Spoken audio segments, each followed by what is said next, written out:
I don't know where to start. I've done so much of talking on him. Uh, Maybe I think I should put the questions which came to me during my curator's walk. And that is a question which was asked is, why are there no figures in your paintings? Well, that is totally a different thing I have never bothered about in my life. And I have, to be very frank, I have never learned to paint human beings. Maybe, maybe that is one reason they don't appear anywhere all through these years on any of the canvases.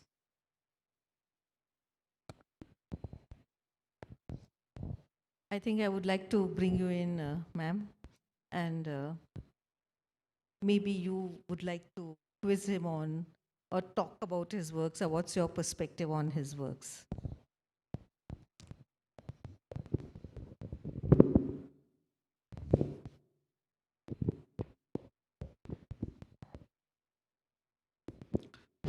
Thank you, sir. It's my honor really to be next to you and be able to even have a conversation that others can follow. My question is, we'll go deep into the art and other things later on, but in this internet age and technology age, how do you see art being developed? And with the attention span of 8 seconds to the children and the future generation, people like me who are art lovers are concerned for the future. How do you see it? How do you see art being developed and perceived and understood by the future generation? Well, if you go into the past and see what has been done in the temples and elsewhere from, some sculptures and the murals that were painted, and they were almost part of the life then. People used to go to temples and spend time with God, of course, but then around that there's a sort of very interesting atmosphere and ambience is created, and they are part of life is part art is part of everybody's life in those days, and slowly we it has become quite different, and over the years in the recent in this century particularly, technology has played a greater role. Print and electronic media has greater role, and several trends have taken place. Several artists are using different materials.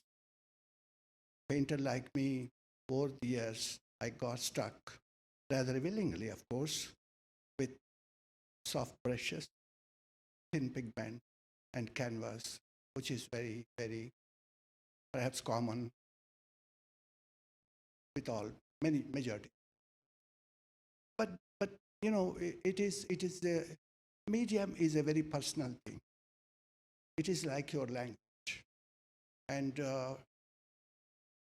I could see some sculptures used, done in the most modern way, using different materials, whatever that will suit to the artist's vision. He has used it, he or she used it, and it's no more very conventional, like using cement and other. So I mean, as we are uh, going into passing through different time, this is bound to happen. This is change is very important. It's a part of our growth in our society.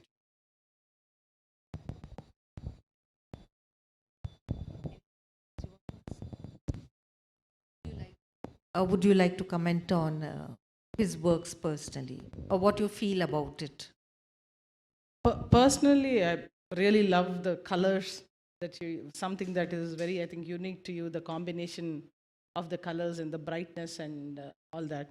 But I think if there is any where you can explain, I think what this generation, what I was thinking is, when you have asked me to be a part of this, what I was thinking is, he has done such great body of work, and it's very good, and people like me. For the next generations, how do we pass on the message through his work, and how can the next generation understand what he has done? And say, for example, every piece of art, or one or two, the biggest ones or the ones that are closest to his heart, if he can explain what has gone through his mind, or what is the message that he wants to give through that piece of art, I think that will be useful for the next generation. Well, I don't think I have done such a great lot of work, such a great work that would influence, that will be taken as part of their growth. Younger artists, I don't know.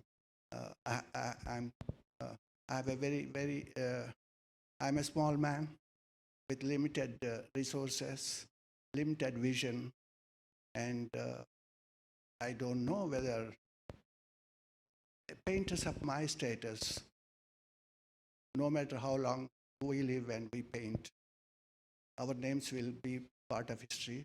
I doubt very much. I don't really. And the influences is it's very strong to come now. There are several things that are happening all over India, and there's a lot of Western orientation is there, and art has become very personal, personal in expression, personal in adopting the content, and also giving expression, and using materials, and using paints and all that. That has become very traditional now. It's of the past. Tomorrow, how it's going to develop, evolve, and it's I don't know really how. We have about 10 or 12 avant-garde artists. Some of them are no more now, and about 4 or 5 are living above my generation, and even their work is not reflecting in the younger art. So I cannot think that I would influence younger artists. I don't know would they be willing to adopt kind of work that I'm doing, and how they would do it. And I strongly disagree with everybody has to evolve in their own way. They have to have a direction. In that direction, they should go. They shouldn't really look for any sort of these influences. The reason I asked you that is I was reading a couple of articles which said, basically in the field of entrepreneurship, which said that what has liberal arts, it's a Harvard Business Review article, it says something like, what has liberal arts or traditional arts got to do in the technology world?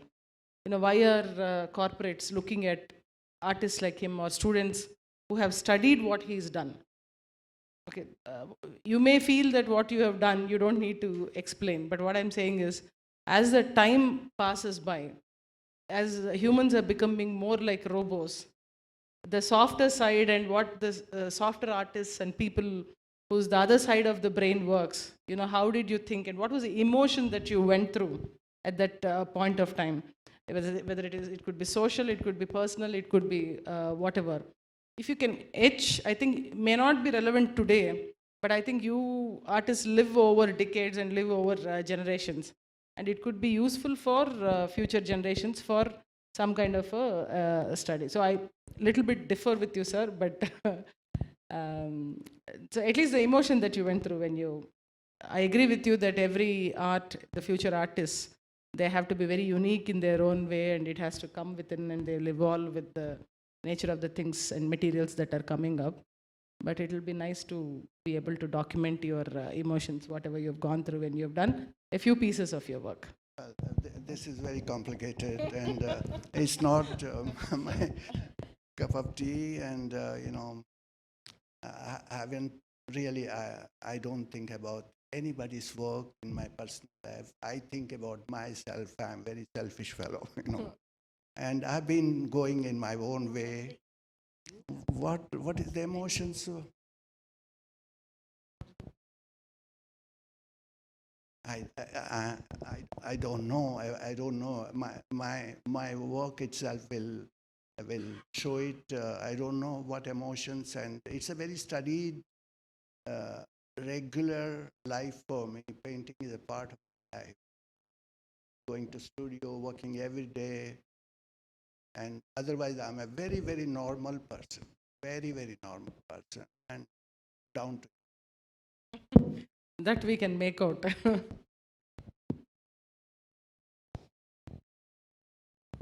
Shall I open it to the? I think I would like to open it to the audience. If there are any questions that you would like to ask the artist. What do you feel that the entire art field, especially painting and sculpture, do you think is 1%? Not even that. It applies to other fields also. Literature. Literature may be a little advanced. A lot of people do that. Dance, music. So in spite of that, any art creation is a nucleus. You can't measure with the number of people painting, number of critics writing, number of people enjoying.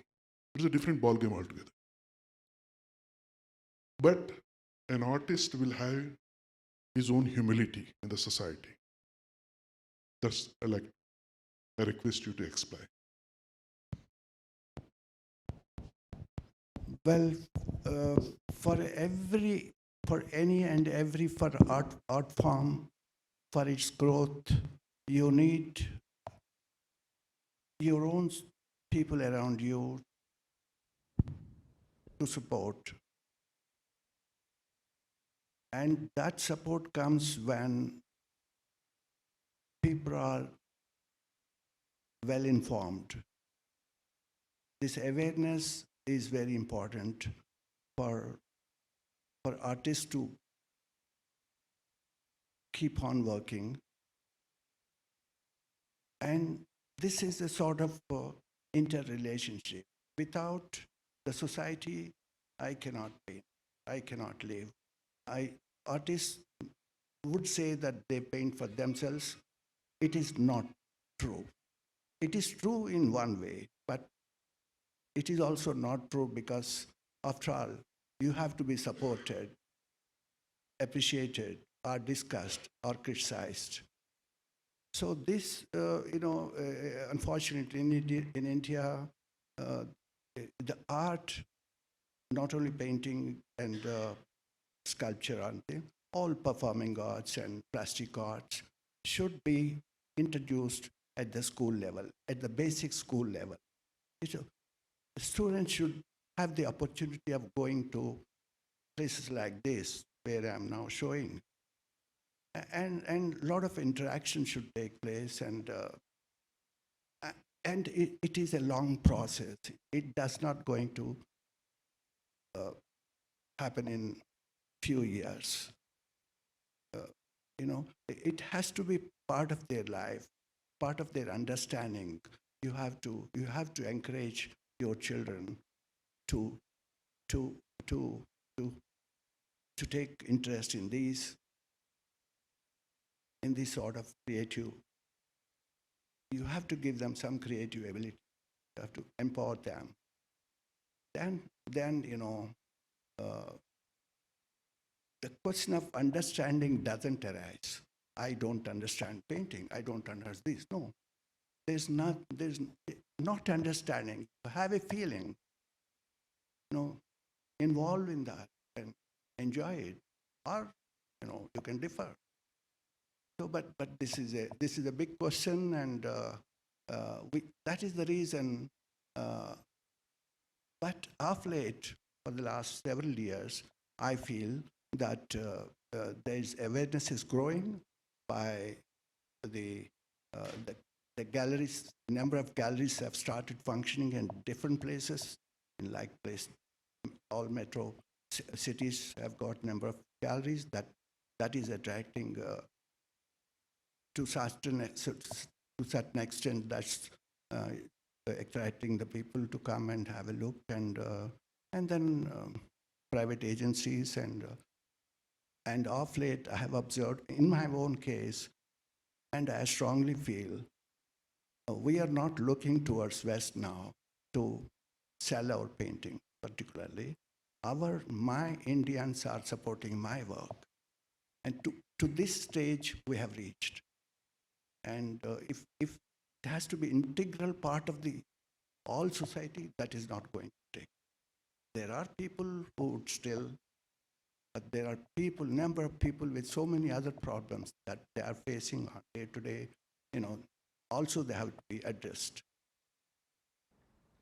Your first question about the human figure. Madam, we have got many artists, and not all of them are into nature particularly. There are certain people, but majority of the Indian artists are dealing with figure element in their work. Majority, 99%. Figure is always there in India. As long as we are all here, there is going to be figure in painting, definitely. Particularly when it comes to my own work, I don't know why I have not taken that content into my life, into my painting. I have no reason. I really can't. But when I was introduced to the sort of work, sort of books that I've gone through in my early stages, and also one Mr. Vidya Bhushan, I used to observe his work, demonstrations, and all that has influenced me to stay away from human being. And slowly my interest in nature has grown. It is not one day's job. I have passed through many stages in that, and I have, whenever and wherever I have visited in the world, all major museums, I always have visited Impressionist work, particularly I was running to see them. All over. I have never missed any museum anywhere. And that is basically, I don't know, this might be my weakness, and I don't know whether it is Indian or Western, or I really, I don't like to. This is what I've done, and it need not be really Indian in the content. I mean, I leave it to you all.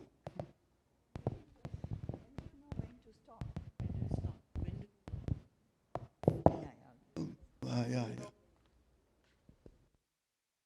Yeah, this is not easy. This is not easy. There are times, even now, there are times I thought I've finished this work and I've sent it for show, or for some reason it left my studio, and then for some other reason I got them back. And when I put it on my wall where I paint, I have painted again. I've taken up those canvases again. No, this is because at that point of time when I thought it is finished, with my own visual limitations and understanding, I thought. But I'm growing in my thought, in my involvement with my work, and every day I'm learning to do a better work. So when something comes back to me from somewhere, some gallery returns that painting, I look at it, and I did, and I've been doing now and then. But this is only happening recently in the last 12 or 14 years, when I've adopted completely acrylic medium on canvas. Before that, for many years, more than 3-4 decades, I have adopted only oils. I was depending on oil, pigment, and that I have never went back to those work. They are, I don't know, I've seen some perfection in those days. It never happened that I don't like to, I've never touched them. No, clarify that. Are you an artist, art historian? What are you? Art lover, connoisseur, critic, any of these? everything. What are you? I mean, what's your, Yeah, I studied art history. yeah? I'm teaching art history in Hyderabad. Oh, So okay. I Okay. was, yeah, Yeah. I just I wanted to know that the term postmodernism is, has different sense. So, because I wanted to know that what kind of appropriation is there in his work. See, I've used the word postmodern precisely because I was contextualizing his position in Yes, the 60s. right. Everybody at that time was a post-colonial artist because they were so worried about their identity, going back to their roots, going back to their tradition. Here was one artist who was not emotionally engaged with that aspect of critical, crucial identity crisis, but he was on his own journey. And he looked at something else. And that something else was the stylistic expressions which came from Europe. And as the European masters, as a matter of fact, after post-independence, there were a whole series of artists who were looking at these kind of works, but they were in different places, like in Bombay or Delhi or Calcutta or Madras also, for that matter. But here, I'm talking of the Andhra region. How many artists have emerged from there, who have pursued this, except P.T. Reddy, who went into that tantric ritualistic drawings, neo-tantric ritualistic drawings, etc. But here I use the term appropriation. It is only appropriating uh, as a point of departure, as a source of reference. Every artist gets influenced. But here was this artist in the 60s looking at these particular works when they were asked not to look at it. So that's where I have contextualized him as a postmodern. Appropriation is one, kitsch is another. Kitsch is also part of postmodern. So kitsch is in the use of the junk, automobile junk. Many of the pop artists, have used automobiles, but they were live automobiles which could be used. Here, Suryaprakash ji was using the junk of the automobile, which is a technological detritus. So that again becomes a kitsch. So it is appropriation and kitsch. I mean, that's where I saw the connection. And so, and I felt that he needed contextualization. He just can't be taken, for granted and says, okay, he does this or he does that, and, he has used impressionistic styles. I will not even, faintly make reference to his works. Right. Yes, post-impressionist Cezanne works did influence him, and that is the utilization and the breakup of space, which was very important for him at that point in time because he was a fresh graduate. What happens with many of the fresh graduates is that they will want to continue with that realism that they have learned in the college. Here he wants to break away. And if you have seen his early works of the 60s, 61, 62, 1961, 62, you find that he is not painting in a realistic style at all. Even those construction sites, the boats, they are, have been converted into cubist little objects. Construction size is only an idea of construction. And that for a young graduate is really something, outstanding, which nobody would have done. But you must remember that it was the 1960s. That is very, very important. Thanks, ma'am. No, I have a question for Suryaprakash ji. You have used leaves in that levitational forms over landscape. You could have used any other form. You could have used a flower, you could have used, something from the floral world, but you went particularly for leaf. What was in the leaf that attracted you? I was stuck with auto scrap or other kind of scrap that has visually, I've taken it, basically they are very abstract. Okay, I've been painting for about more than 10 years, the same content I have used over and over again. And I know my limitations. I was coming to an end of it, but then suddenly, abruptly, I can't say that I am no I, I don't paint anymore. No, I steadily took that element into the leaf form. Leaf, yeah, it is leaf, but it is a dead leaf, like scrap. It has no, it's non-organic. This also is, it was organic when it was connected to its roots, but it is lying here in a garden or on anywhere. It's inorganic. That has become inorganic, and every hour, every day, the leaf is changing its formation. Those forms, when I see like this, that made me to adopt that as my content. With the kind of work I've done before from scrap, those two are mixing together uh, for a while, for quite some time. Anything that I took, I have studied number of years, that particular contact, and so that became a series of work. And then slowly I have shifted myself into organic. That is what you see these days.